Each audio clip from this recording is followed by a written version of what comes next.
हम अभी इस समय सनातन संस्था में हैं। यहाँ पर हमारे साथ कुछ मातृशक्ति हैं जो सनातन से संबंधित बहुत सारी यहाँ पे पुस्तकें हैं जो शिक्षा के विषय में है। मतलब जो हमारी दैनिक दिनचर्या है महिलाओं की, हमारी शास्त्रोक्त विधि से कैसी होनी चाहिए, और उसके अलावा कुछ ग्रंथ भी है। तो बहुत ही सरल और सुंदर भाषा में उन्होंने बनाया हुआ है। तो उसके बारे में बताइए। आपका नाम क्या है?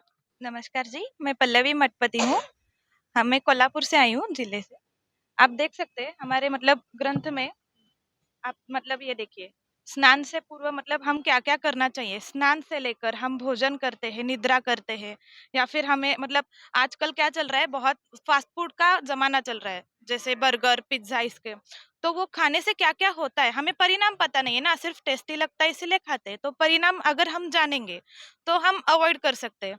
तो उसके बारे में और उसके साथ-साथ स्त्रियों के लिए कैसे केश बहुत महत्वपूर्ण जैसे रहते हैं ना। ये देखिए, ये बताइए, इसमें लिखा है, ये चैतन्य लिखा हुआ है और यहाँ पे कष्टदायक शक्ति, ये इसके बारे में बताइए, काफ़ी साइंटिफिक दिख रहा है। मतलब हमारा अध्यात्म शास्त्र क्या कहता है कि लड़कियों को केश काटना नहीं चाहिए।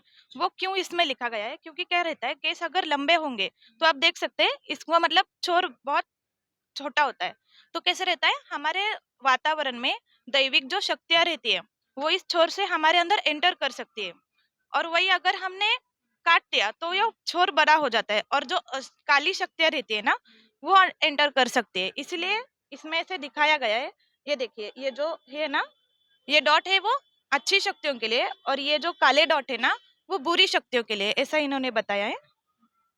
ऐसा तो केश केश काटने नहीं चाहिए और ज़्यादा से ज़्यादा लंबे रखने चाहिए। ऐसा है इसमें। तथा मतलब हम क्या करते हैं केशों के लिए और बहुत सारी जैसे आयुर्वेदिक हो गई या फिर हम ट्रीटमेंट वगैरह करवा लेते हैं। पर ये एक में वैसा बुक है जो आध्यात्मिक उपाय भी बताता है। देख सकते हो आप। मतलब इसमें पूरा विधि है, आपके बाल अगर सफ़ेद हो गए या झड़ रहे हैं या कुछ भी है, जी। तो पूरा आप लोग एक विधि भी दे रहे हैं, रेमेडीज़ की, आप शास्त्रोक्त तरीके से आप कैसे अपने बाल ठीक कर सकते हैं। जी, बिल्कुल। मतलब इसमें आयुर्वेदिक उपाय भी है और उसके साथ-साथ हमारा अध्यात्म क्या कहता है, वो भी है इसमें। आजकल क्योंकि सौंदर्य से संबंधित जो चीज़ें चल रही हैं, उनकी वजह से ज़्यादा हार्मफुल चीज़ें आती है, वेस्टर्नाइज़ हो जाता है, वो केमिकल्स, वो सब ज़्यादा जो एक्सपोज़र है लड़कियों को, वो सौंदर्य प्रसाधन की वजह से ज़्यादा है। जी। तो इस विषय से इसको कोई टच नहीं करता है अध्यात्म में। जी, मतलब इसको, मतलब ये हाँ। सब जब आप देख रहे हैं मतलब सिर्फ यही नहीं खाने के संदर्भ में होगी या शायद मतलब भगवान के संदर्भ में ये जो भी लिखा है वो सिर्फ ऐसे ही नहीं, ये सब टेस्ट करके आध्यात्मिक दृष्टि से साइंटिफिकली सभी ऐसे प्रूफ है, तभी इन्होंने ये छापा है। ये देख सकते हैं आप, अभी शिव जी के बारे में है, श्री गणपति विष्णु जी के बारे में, ये सब भगवान जी के बारे में सारे पुस्तक है। जी, तो बाकी लोगों से भी बात कर लेते हैं।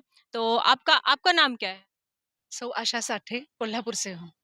तो आप सभी कोल्हापुर से आए हैं। नमस्कार, मैं उज्ज्वला पाटिल पनवेल से आई हूँ। नमस्कार, मैं दीपा म्हात्रे ठाणे से आई हूँ, मुंबई। नमस्कार, मैं संगीता चिमने, मैं ठाणे से आई, मुंबई ठाणे। मैं अनघा पित्रे नासिक से आई हूँ। आप थोड़ा-सा ऊँचा आवाज़ में बोलेंगे तो थोड़ा-सा ज़्यादा। नमस्कार, मैं सुधा बिलावर गडिंग्लज से आई हूँ, कोल्हापुर जिला। तो यानी सभी लोग, ज़्यादातर जो टीम है वो महाराष्ट्र से आए हैं, सभी उधर से आए हैं। तो काफ़ी कितने समय से आप लोग जुड़े हुए हैं संस्था से? 15 एक साल हो गए, 15-20 अलग-अलग सबके है साल। हाँ, प काफ़ी टाइम से हैं जुड़े हम लोग। तो आपके घर में जो बेटियाँ हैं, क्योंकि आज हमने बेटियों का विषय ज़्यादा लिया है, जिहाद हो गया, लव जिहाद हो गई या फिर सौंदर्य प्रसाधन से रिलेटेड जो भी है, तो आपके बच्चों को फ़ायदा होता है, वो जुड़ते हैं इन चीज़ों से? हाँ, बच्चे भी हमारे हैं अध्यात्म में। मेरे लड़के हैं, करते हैं साधना।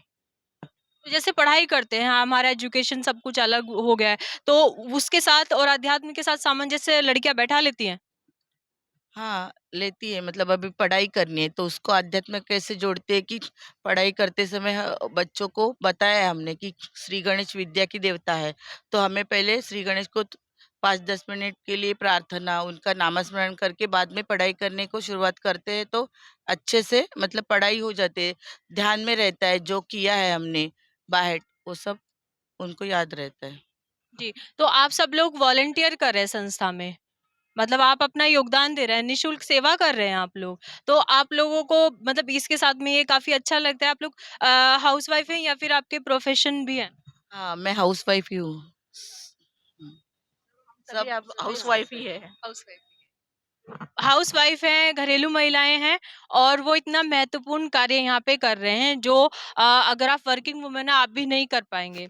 वैसे तो हमारे इसमें जो मेनली होता था, जो मतलब जैसे कि हमारा जो भी व्यवसाय है, वो व्यक्ति विशेष नहीं होता था, परिवार के हिसाब से होता था। घर की स्त्री-पुरुष सब लोग एक व्यवसाय को सब कर पाते थे। लेकिन इनका इतना बिज़ी उसमें अपने परिवार को छोड़कर यहाँ मेले में आए हुए हैं और इतनी अच्छी प्रदर्शनी लगाई है और एकदम अलग ही देखने को मिला हमें यहाँ पे।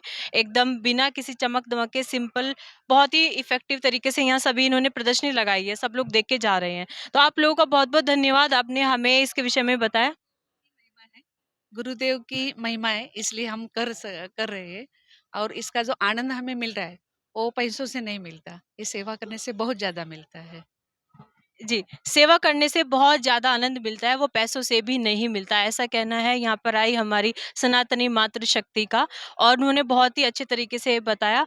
आज के लिए इतना ही, हम महाकुंभ की कवरेज में अलग-अलग पंडाल में जा रहे हैं और आपको बता रहे हैं कि आम जनता के लिए, जो आम जनता के फ़ायदे के लिए या उनको इस मेले से, महाकुंभ से क्या-क्या मिल रहा है। तो यहाँ एक सुंदर मोती के रूप में हमें ये संस्था देखने को मिली। ऐसे ही अलग-अलग संस्थाएँ हम ढूँढ रहे हैं जो सनातन के लिए कार्य कर रही हैं और आपको उनके विषय में हम बताते रहेंगे। धन्यवाद।